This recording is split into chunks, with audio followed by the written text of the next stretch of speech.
Bom dia, bom dia, bom dia. Tudo bem, meus amores? Como vocês estão? Eu creio que vocês estão bem. Eu também estou bem.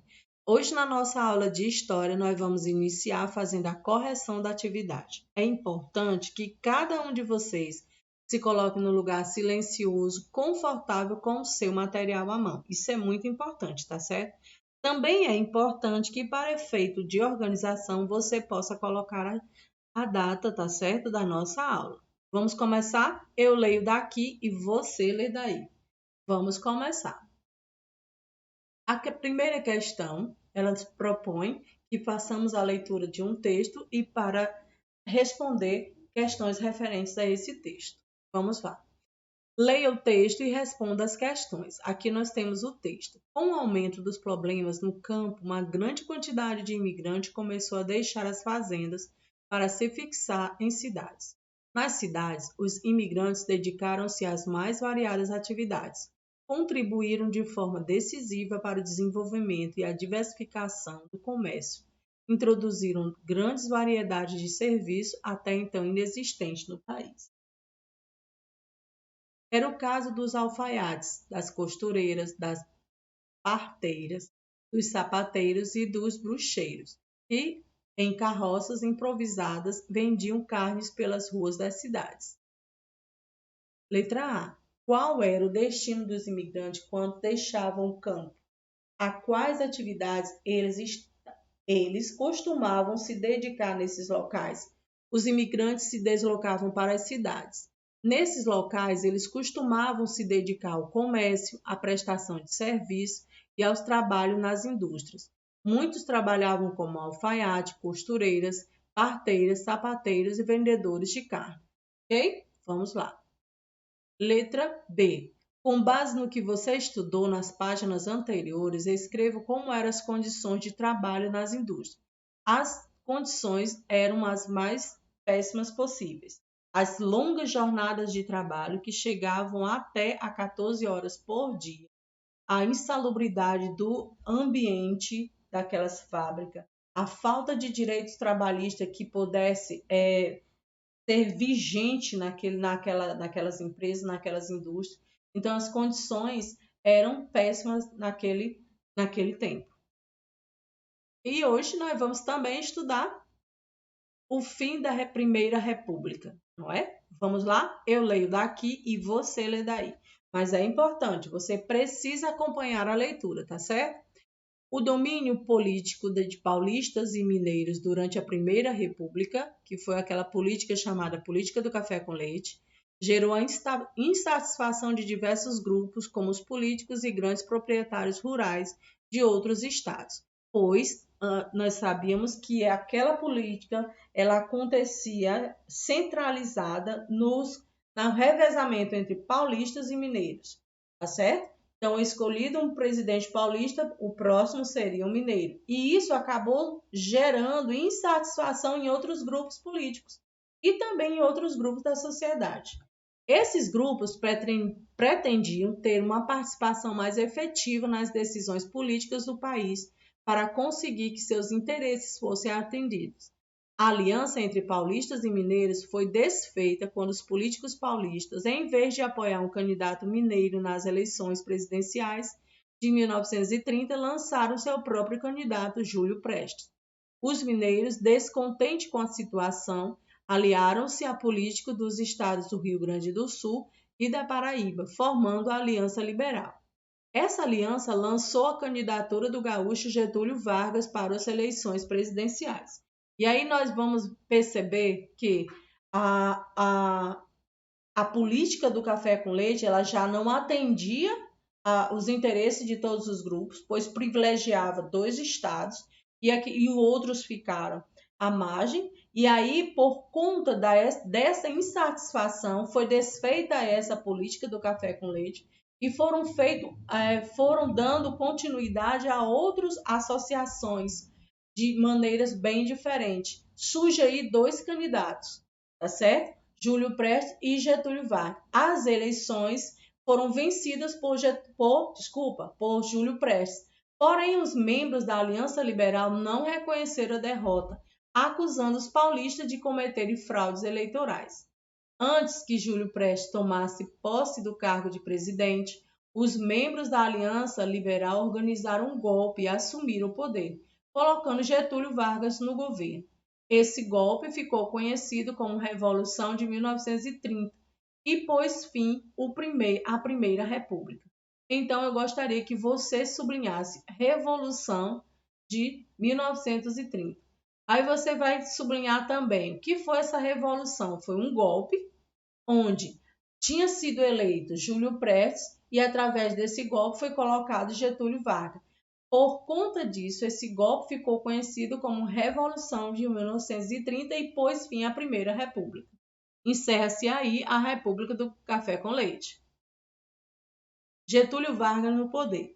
Após assumir o governo, Getúlio Vargas procurou centralizar o poder em suas mãos, tomando medidas autoritárias. Ele fechou o Congresso Nacional e substituiu os governantes de vários estados por pessoas de sua confiança. Essas medidas provocaram reações contra o governo de Vargas. Em 1932, teve início em São Paulo a Revolução Constitucionalista. Daí eu já convido você a sublinhar Revolução Constitucionalista. O que foi essa revolução? Um movimento que exigia a elaboração de uma nova Constituição para o país. Vamos lá sublinhar? A Revolução Constitucionalista foi o movimento que exigia a elaboração de uma nova Constituição para o país. Então, vamos só resumir. Chega ao fim a política do café com leite, ela é desfeita e tanto paulista como mineiros, eles, aliado a outros grupos, eles colocam para as eleições outros candidatos, ou um grupo coloca Júlio Prestes e o outro Getúlio Vargas, não aceitando vamos dizer assim, a vitória de Júlio Prestes, há uma revolução ou há um golpe que foi chamado de Revolução de 1930, que tirou Júlio Prestes e colocou Getúlio Vargas. Getúlio Vargas assume o poder de maneira autoritária, fecha o Congresso e escolhe alguns governantes de sua confiança para alguns estados. Creio que para os estados que tinham maior potencial na sua economia, não é? E o que acontece logo depois dessas medidas autoritárias tomadas por Getúlio Vargas? Surge aí uma revolução que recebe o nome de Revolução Constitucionalista. O que essas pessoas queriam? Elas queriam que fosse elaborada uma nova Constituição para o país. A Revolução Constitucionalista foi derrotada pelo governo, mas Getúlio Vargas não ignorou as exigências do movimento. No ano seguinte, uma Assembleia Constituinte foi convocada para a elaboração de uma Constituição, que foi finalizada em 1934. Nela, uma série de mudanças foi aprovada. Veja a seguir algumas das principais mudanças. Então, vamos lá. Instituiu o voto secreto, regulamentou o voto feminino, até então a mulher não podia votar, o trabalho de pessoas menores de 14 anos foi proibido, tornou obrigatório e gratuito o ensino primário no país. Ensino primário, meus amores, é o ensino que hoje a gente chama de Fundamental 1 e Fundamental 2, tá certo? Algumas antigas reivindicações dos trabalhadores foram atendidas. Jornada de trabalho de 8 horas, que era 14, não era?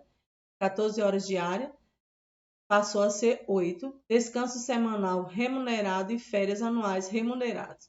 Há aí algumas mudanças de cunho populistas, não é? Para chamar a atenção da população. Além de elaborar a nova Constituição, a Assembleia Constituinte foi responsável por escolher o presidente do país.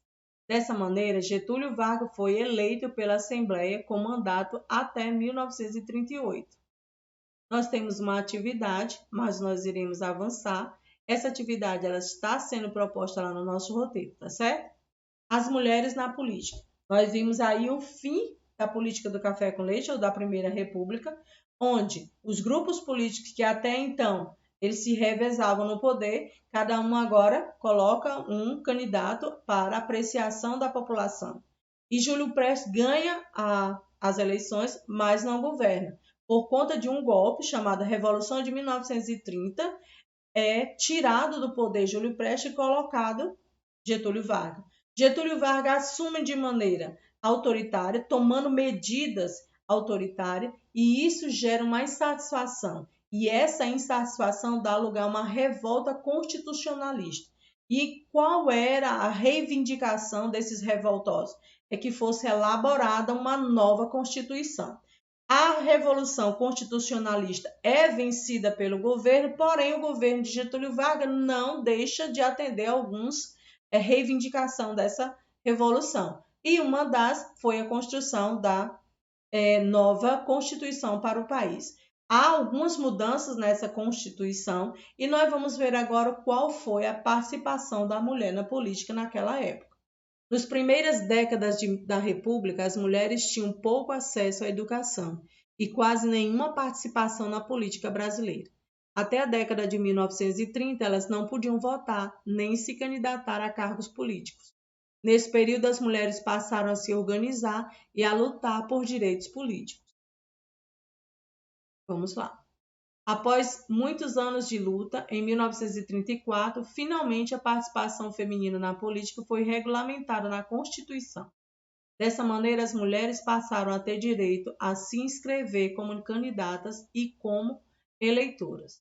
No ano de 1920, surgiram vários grupos intitulados Liga para Progresso Feminino, que foram o embrião da Federação Brasileira pelo Progresso Feminino, que teve papel fundamental na conquista das mulheres do direito ao voto.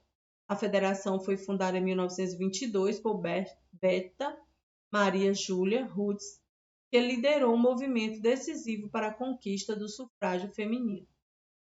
Em 1933, a médica paulista Carlota Pereira de Queiroz foi a primeira mulher a ser eleita deputada federal. Ela participou dos trabalhos da Assembleia Nacional Constituinte entre 1934 e 1935. Berta Lutz, líder na defesa dos direitos jurídicos da mulher, foi convidada pela deputada Carlota para trabalhar em conjunto na Constituinte. Em 1934, Carlota foi reeleita. Na nova legislatura, tomou posse a segunda deputada brasileira, Berta Lutz.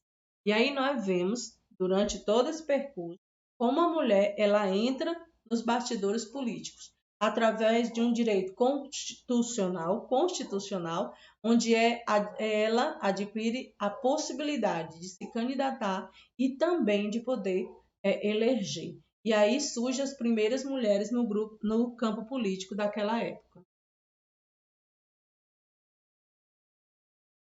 Ao longo dos anos, a participação feminina na política tornou-se cada vez maior. Atualmente, elas constituem a maior parte das eleitoras brasileiras. Porém, o número de candidatas a cargos políticos ainda é menor que o número dos candidatos. Nas eleições municipais de 2016, por exemplo, cerca de 30% dos candidatos eram do sexo feminino. Mesmo que um grande espaço na política tenha sido conquistado pelas mulheres, muito ainda precisa ser feito para que elas tenham uma representação maior na política brasileira para defender seus direitos. E aqui, meus amores, encerra a nossa aula de História. Espero que vocês tenham compreendido. Espero também que você possa fazer uma segunda leitura para que você tenha autonomia para responder às atividades que estão sendo propostas lá no roteiro, tá certo? Então, vamos lá. Tenhamos todos um ótimo dia e até a próxima!